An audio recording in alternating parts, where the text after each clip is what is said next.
সবাই এক জমিনের উপরে দাঁড়াবে, সূর্যটা মাথার কাছে চলে আসবে, সূর্যের গরমে মানুষের মাথার মগজ গলে গলে কানের ছিদ্র নাকের ছিদ্র দিয়ে বেয়ে বেয়ে পড়বে। সবাই হয়রান, পেরেশান, ক্লান্ত শ্রান্ত। মানুষগুলো বলবে বাঁচার কোনো উপায় নাই। 50,000 বছর মানুষ এরকম দৌড়াবে, চিৎকার করবে, কাঁদবে, বাঁচার কোনো উপায় নাই। সবাই বলবে আল্লাহ যদি বিচারটা শুরু করতো, যা হবার হবে, আগে বিচার শুরু করতো। বিচারই শুরু হয় না, বিচার শুরু হইতে 50,000 বছর। আল্লাহ, 50,000 বছর, 5,000, 15,000 না, 50,000 বছরের মানুষগুলো কাঁদতে কাঁদতে বলবে চলো আমরা আদম আলাইহিস সালামের কাছে যাই, যেন আল্লাহর যে সুপারিশ করে, আল্লাহ আপনি বিচার শুরু করেন। কিয়ামতের ময়দানে সবাই মিলে সাইয়েদনা আদম আলাইহিস সালামের কাছে যেয়ে বলবে ইয়া আবাল বাশার ইয়া আউয়ালাল আম্বিয়া, ও আদম নবী, আপনি দুনিয়ার বুকে প্রথম নবী। আল্লাহ নিজ হাতে আপনারে 60 হাত লম্বা করে বানিয়েছেন, আপনার সম্মানে ফেরেশতাদেরকে সেজদা দিতে বলেছেন।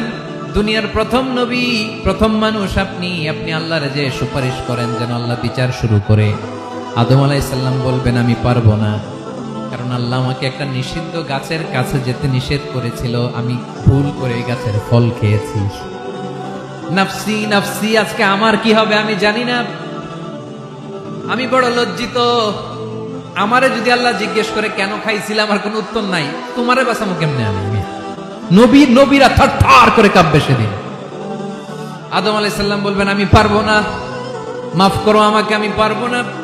ওই যে ভুল করে গন্ধম খেয়ে ফেলেছি, নিষিদ্ধ গাছের ফল খেয়ে ফেলেছে, আমি বড় লজ্জিত, অনুতপ্ত, আমি পারবো না।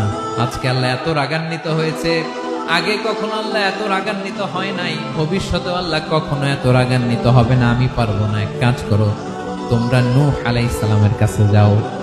কোন নবী? লোকেরা এবার পাগলের মতো দৌড়াতে দৌড়াতে আল্লাহর নবী নূহ আলাইহিস সালামের কাছে যেয়ে বলবে ইয়া নবী আল্লাহ নূহ, আনতা আউয়ালুর রুসুলি ফিল আরদ, আপনি জমিনে প্রথম রাসূল। আদম আলাইহিস সালাম নবী ছিলেন, রাসূল ছিলেন না। এই দুনিয়ার বুকে প্রথম রাসূল ছিলেন আল্লাহর নবী নূহ আলাইহিস সালাম।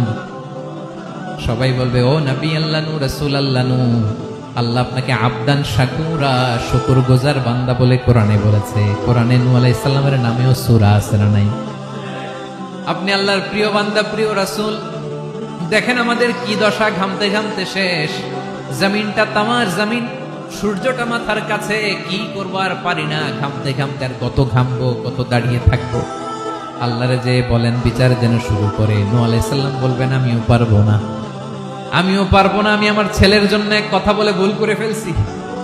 যখন মহাপ্লাবন হবে আমি বললাম আল্লাহ আমার কলিজার টুকরা সন্তান রে বাঁচান। আল্লাহ বললেন ও নূহ, সে তোমার সন্তান না, কারণ সে ঈমান আনে নাই, সে পাহাড়ের উপর দাঁড়িয়েছে, দেখি কেমনে সে বাঁচে। ওই যে আমি একটা না বুঝে আবদার করেছি, আল্লাহ আমার উপর রেগে গিয়েছিলেন। আজকে আল্লাহ ওই ব্যাপারে যদি আমারে প্রশ্ন করে, আমার কোনো জবাব নেই, আমি পারবো না, মাফ করো। তোমরা সবাই মিলে আল্লাহর খালিল ইব্রাহিম আলাইহিস সালামের কাছে যাও। লোকগুলো পাগলের মতো খুঁজতে আরম্ভ করবে, অযুত লক্ষ নিযুত কোটি মানুষের ভিড়ে আল্লাহর খালিল ইব্রাহিমকে যে বলবে ইয়া খালিলুল্লাহ, ও আল্লাহর খালিল, আল্লাহ আপনাকে বড্ড ভালোবেসেছেন, আপনি কাবা বানিয়েছেন, আল্লাহ আপনাকে বড্ড পছন্দ করেন।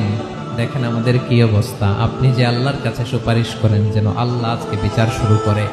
আল্লাহর নবী ইব্রাহিম বলবেন আমিও পারবো না, আমি আমার জীবদ্দশায় 3টা মিথ্যা বলেছি। কয়টা? আসলে মিথ্যা না, একটু টুইস্ট করে, কৌশল করে কথা বলেছিলেন, ওইটাকে হাদিসে মিথ্যা বলা হয়েছে। আমি জীবনে 3টা মিথ্যা বলেছি, জীবন বাঁচানোর তাগিদে কৌশল করে 3টা কথা বলেছি। আজকের এই কঠিন ময়দানে আল্লাহ যদি ওই 3টা কথার ব্যাপারে জিজ্ঞেস করে, লজ্জায় আমি মাথা দেখাতে পারবো না, আমিও পারবো না, আমিও পারবো না। আজকে আল্লাহ এত রেগে আছে, আগে কখনো এত রাগে নাই, পরেও রাখবে না। তোমরা সবাই মিলে বনি ইসরাইলের নবী মূসা আলাইহিস সালামের কাছে যাও। সবাই এবার যাবে মূসা আলাইহিস সালামের কাছে, যেয়ে বলবে ইয়া নবী আল্লাহ মূসা, আপনি ছিলেন কালিমুল্লাহ, আল্লাহর সাথে সরাসরি কথা বলতেন। রব্বুল আলামিন আপনাকে তাওরাত কিতাব দিয়েছেন, আপনি যে একটু সুপারিশ করেন। আল্লাহর নবী মূসা বলবেন মাফ করো, আমিও পারবো না, আমি দুনিয়ার বুকে ভুল করে একটা মানুষকে মেরে ফেলেছি। আমি মারছিলাম আদব শিক্ষা দেওয়ার জন্য, এক থাপ্পড়ে যে ওই লোক মরেই যাবে আমি জানতাম না। আজকে আল্লাহ যদি জিজ্ঞেস করে কেন মারলা, জবাব আছে? ওই লজ্জায় আমি অনুতপ্ত, আমি পারবো না, আমার এই কথা বলো না, আজকে আল্লাহ বড্ড রেগে আছে, আমি পারবো না, তোমরা আল্লাহর নবী সাল্লাল্লাহু আলাইহি সাল্লামের কাছে যাও।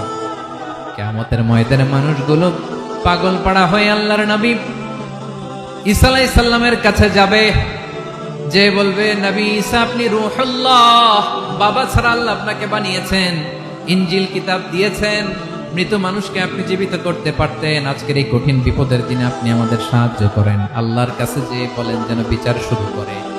ঈসা আলাইহিস সালাম বলবেন আমিও পারবো না, ইন্নী উবিদতু মিন দুনিল্লাহ, আমার উম্মত খ্রিস্টানেরা আল্লাহরে বাদ দিয়ে আমি ঈসার ইবাদত করেছে।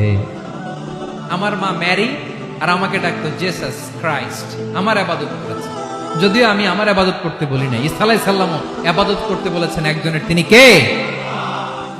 আল্লাহর নবী ঈসা আলাইহিস সালাম বলবেন আমিও পারবো না, আজকে আল্লাহ অনেক রেগে আছে, আমি পারবো না, তবে একটা পরামর্শ দিতে পারি, একটা সাজেশন দিতে পারি। আজকের দিনে এই কঠিন মুসিবতের কালে, এই কঠিন সময়ে কেউ আল্লাহর দরবারে দাঁড়িয়ে একটা টু শব্দ করার ক্ষমতা কারো নাই, একমাত্র আখিরি জামানার পয়গম্বর বিশ্বনবী মুহাম্মদুর রাসূলুল্লাহ ছাড়া। মানুষগুলো এবার আগুনের মধ্যে পানি দিলে যেমনি আগুন নিভে যায়, দাউ দাউ করা হৃদয়ে জ্বলন্ত আগুন তাদের ঠান্ডা হবে।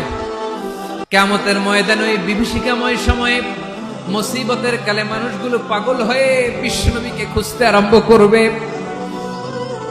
সবাই মিলে বিশ্বনবীর কাছে যেয়ে বলবে ইয়া রাহমাতাল লিল আলামিন, ইয়া খাতামান নবীন, রাহমাতাল লিল আলামিন।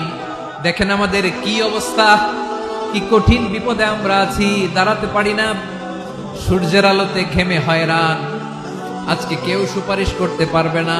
সব নবীরা অপারগতা স্বীকার করেছে, তারা বলেছে আপনি ছাড়া কেউ নাকি আল্লাহর সামনে দাঁড়াতে পারবেন না, আপনি একটু সুপারিশ করেন। বিশ্বনবী বলবেন আসো আসো, আজকের দিনে আমি ছাড়া আল্লাহর সামনে কেউ দাঁড়াতে